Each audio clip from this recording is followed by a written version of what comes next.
Cerita silat serial Jaka Samudra. Dalam kisah Cinta Berlumur Darah, episode kelima.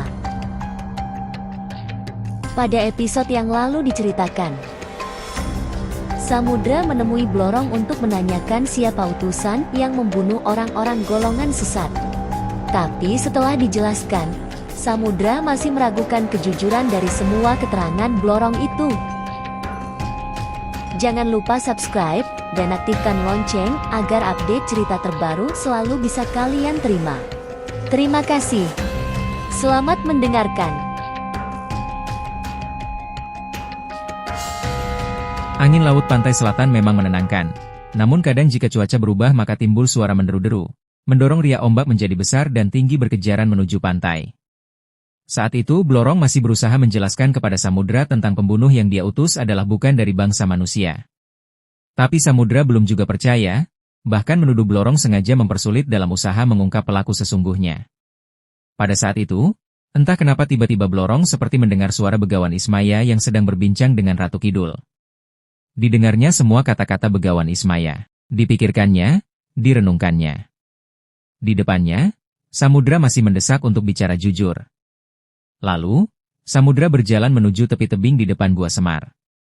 Matanya menatap jauh ke lautan luas, kemudian dipejamkan. Keningnya berkerut menahan amarah.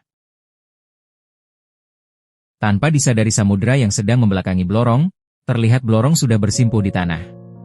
Ada suara isak tangis tertahan, namun air mata yang menetes membasahi tanah di depan Gua Semar tak bisa berbohong. Blorong menangis.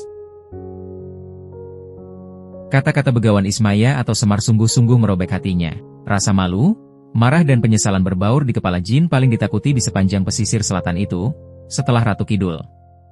Dan tanpa disadari lagi oleh Samudra, mantra 6 suku kata di lengannya bercahaya lembut kehijauan. Cahaya hijau itu pelan keluar, lalu turun ke tanah dan melesak menembus bumi. Terus bergerak cepat ke arah laut, masuk ke dalam air semakin cepat. Hingga sampai di depan sang Begawan Ismaya yang sedang bersama Ratu Kidul. Begawan Ismaya tersenyum, begitu juga sang Ratu Kidul juga tersenyum. Tak bersuara, cahaya hijau mantra 6 suku kata bergerak masuk ke arah kuncung Begawan Ismaya dan lenyap. Perlahan, Blorong menengadahkan wajah, menatap punggung Samudra. Sudah kuputuskan. Biarlah aku sirna, maafkan aku, Ibu. Kemudian Blorong bangkit dan berlari ke arah Samudra. Dipeluknya pinggang Samudra dari belakang. Samudra terkejut. Namun didengar suara Begawan Ismaya di telinganya. Biarkan. Biarkan dia menyentuhmu, bocah bagus. Asmara bukan hanya milik manusia. Samudra tertegun. Pecahlah tangis Blorong ketika dia menyadari bahwa dia tidak musnah. Sesenggukan di punggung Samudra dengan kedua tangan memeluk pria pujaannya semakin erat. Kemudian Samudra berbalik, diraihnya dagu Blorong agar bisa menatap wajahnya. Kedua mata Blorong sembab oleh air mata, tapi bibirnya tersenyum. Tangan Samudra bergerak memeluk tubuh Blorong, diusap punggungnya. Blorong merebahkan kepalanya ke dada Samudra. Dari cermin kaca benggala, Ratu Kidul bersama Begawan Ismaya sedang menatap peristiwa yang terpampang di dalam cermin. Begawan Ismaya atau kaki Semar tersenyum dan manggut-manggut. Ratu Kidul juga terlihat senang melihat itu semua. Kembali pikirannya teringat wajah Panembahan Senopati. Eyang Semar. Terima kasih sudah mengabulkan permintaanku tadi. Kasihan Blorong. Ujar Ratu Kidul. Sudahlah enduk. Kabeh wis ono garise. Ono wektune. Wis wayahe kowe karo Blorong angerteni. Dunya wis tuwa nawang wulan? Wis eyang pamit yo? Kaki Semar menghela nafas dan lenyap dari hadapan Ratu Kidul. Ratu Kidul membungkuk melepas perginya tokoh pelindung Pandawa di masa lalu itu. Kakang Samudra. Janganlah kau marah padaku. Aku juga sebenarnya tak ingin melakukan ini semua. Tapi ini sudah takdirku Kakang. Ucap Blorong disela isak tangisnya di dada Samudra. Aku hanya ingin membantu meringankan tugasmu membasmi orang jahat. Aku mengutus iblis Bukit Cendana. Namanya, Mata iblis. Ujar Blorong lagi. Sejenak Samudra menatap tajam sepasang mata bening di depannya. Pikirannya berkecamuk membingungkan. Di satu sisi, dia ingin mempercayai kata-kata Blorong.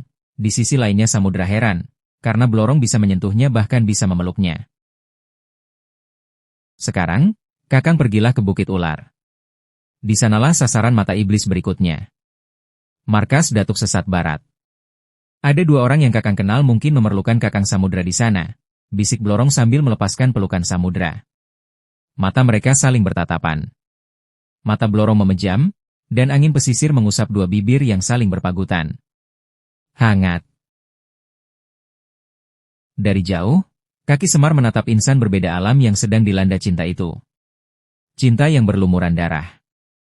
Dari kuncungnya, muncul cahaya hijau yang segera melesat menuju Samudra.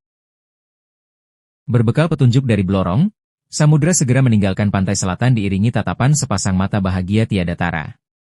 Lalu Blorong bersuit.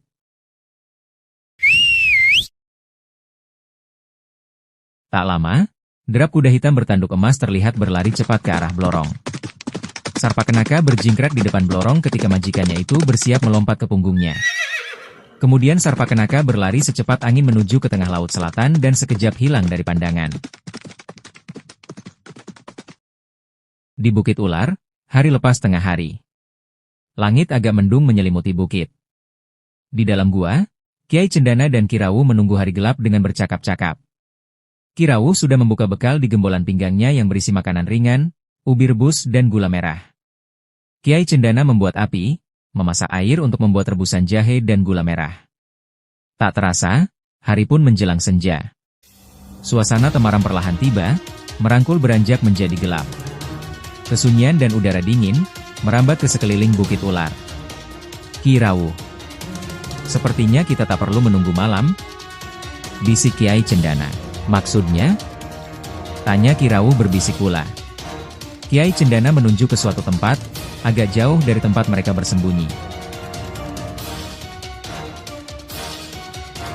Sebuah bayangan hitam berkelebat menuju bangunan kediaman Sesat Barat. Bayangan itu bergerak di antara pohon-pohon. Menelusuk ke semak belukar dan berhenti di depan pintu masuk yang dijaga dua orang pengawal. Berhenti. Siapa dan apa tujuanmu datang ke sini? Bentak salah satu pengawal sambil menudingkan tombak ke arah pendatang itu. Bukannya menjawab, melainkan selarik sinar merah keluar dari sepasang mata sosok tak dikenal itu. Satu sinar menghantam tubuh, dan satunya melesat ke leher si pengawal. Menggelindinglah kepalanya. Tubuhnya hangus, menebarkan bau sangit daging terbakar. Celaka. Pembunuh itu datang. Pucat wajah pengawal lainnya. Dia bukannya menyerang, tapi malah lari ke arah dalam markas sambil berteriak-teriak memanggil kawan-kawannya. Awas! Ada pembunuh. Sampaikan pada ketua. Dia berlari-lari serabutan. Tak lama keluarlah banyak orang dengan senjata terhunus menuju halaman. Semua mata tertuju ke arah pintu gerbang masuk. Tak ada yang bersuara. Suasana mencekam memenuhi kepala seluruh anak buah Sesat Barat saat itu. Ketiga tokoh sesat pun sudah berada di belakang anak buahnya berdiri. Wajah mereka tegang diliputi rasa cemas. Kemungkinan besar mereka akan lenyap nyawanya malam ini. Dari pintu gerbang, melangkah masuk sesosok tubuh berpakaian hitam-hitam dan rambut kepala yang terus bergerak-gerak, panjang terurai sampai ke lutut. Kedua bola matanya hanya terlihat warna merah. Mulutnya terkatup rapat. Pengawal terdepan saking gugup dan takut, lantas menerjang ke depan. Namun usai menerjang dia menjerit, tubuhnya hangus kepalanya terlontar ke arah kawan-kawannya. Gemparlah seluruh penghuni sarang Sesat Barat. Lepas panah. Terdengar aba-aba dari belakang. Berhamburanlah panah-panah dengan ujung baja menuju satu arah. Sosok hitam itu tidak bergeming melihat datangnya ratusan anak panah bermata baja meluruh ke arahnya. Bahkan, dia melangkah maju lagi makin mendekati kerumunan anak buah Sesat Barat. Ratusan anak panah itu seperti membentur batu, berserakan di bawah sosok itu, menumpuk dengan ujung mata panah patah seluruhnya. Para pengawal Sesat Barat bergerak cepat mengurung melingkar. Semua gerakan sudah diatur dan direncanakan untuk menyambut tamu pembunuh sadis ini. Sosok makhluk yang benar adalah si mata iblis, diam tak bergerak di dalam kurungan yang mengitari rapat. Mata merahnya makin terang menyala, menggetarkan jantung yang menatapnya. Formasi perisai. Serentak seluruh pengurung menggerakkan perisai besi ke depan dada. Barisan penembus. Dari belakang barisan perisai melayang beberapa jago dari anak buah sesat barat ke tengah arena, dan langsung menerjang si mata iblis. Mereka menganggap bahwa musuh kuat itu adalah hanya pendekar rimba persilatan berilmu tinggi, tanpa memperhitungkan kemungkinan lain lagi. Berhamburanlah jago-jago itu merangsek berbarengan, menyerang mata iblis. Saat itulah melayang dua laki-laki tua ke depan tiga datuk sesat yang berada di belakang barisan anak buahnya. Kirawuh?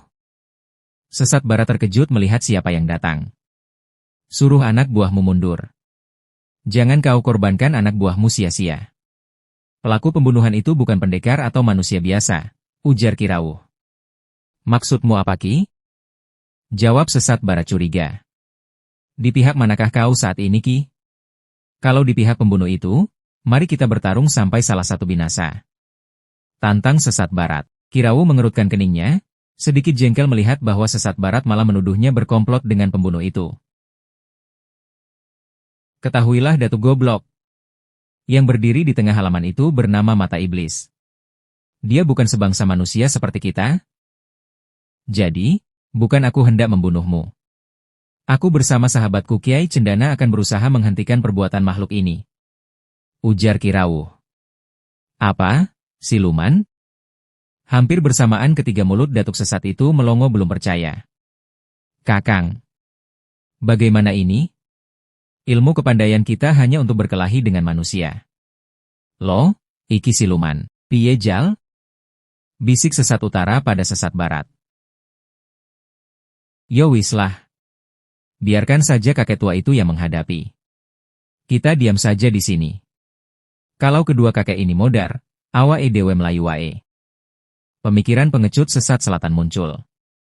Lain halnya dengan sesat barat yang agak sedikit berjiwa ksatria. Dia merenung sejenak berpikir. Sesat barat, perintahkan anak buahmu mundur. Berteriak Kirawuh. Dia bersama Kiai Cendana hentakkan tubuh, melompat ke tengah arena di mana mata iblis sedang pesta pora dengan sinar merah kedua matanya menyorot ke kanan, ke kiri, ke depan. Baiklah Kirawuh. Maafkan aku sempat mencurigaimu.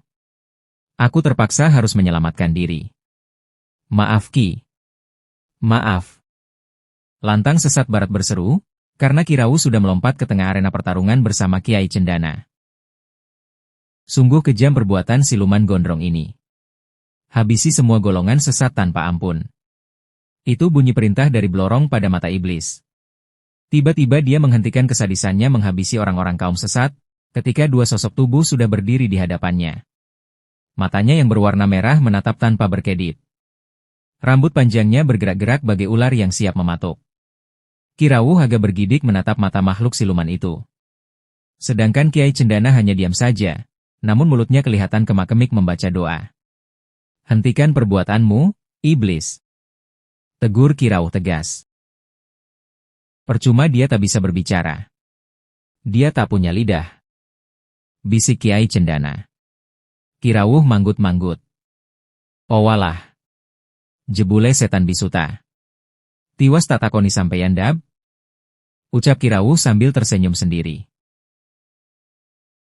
Mata iblis. Kembalilah ke danau.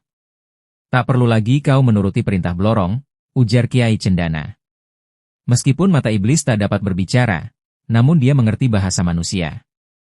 Dia menatap Kiai Cendana sejenak, lalu menggelengkan kepala 2 kali. Siluman penunggu danau di Bukit Cendana ini nampak ragu. Tak mungkin dia melanggar perintah Nyi Blorong, dia sangat takut pada patih pantai selatan itu. Kiai, aku ingin mencoba kehebatan siluman ini. Aku belum pernah bertarung dengan bangsa lelembut. Bisik Kirawuh yang dijawab dengan anggukan kepala sambil tersenyum. Hati-hati Dab, sampeyan bisa terbunuh oleh sinar matanya saja. Pesan Kiai Cendana. Bolo. Ayo kita bermain-main sebentar. Bersiaplah jangan sungkan-sungkan. Kata Kirawuh akan memulai serangan. Mata iblis semakin ragu-ragu, kakinya mundur selangkah. Bukan hendak lari, karena bagaimanapun dia harus menuntaskan tugas. Tapi kini yang mengajaknya bertarung adalah kaum golongan putih dan guru dari pemuda bernama Samudra, pujaan Nyi Blorong, atasannya. Ki Rawuh kini mengeluarkan pedang kebanggaannya yang membuat namanya termasyhur di rimba persilatan. Sebuah pedang tipis yang memancarkan sinar putih kebiruan. Pedang pemberian Ki Patih Mandaraka.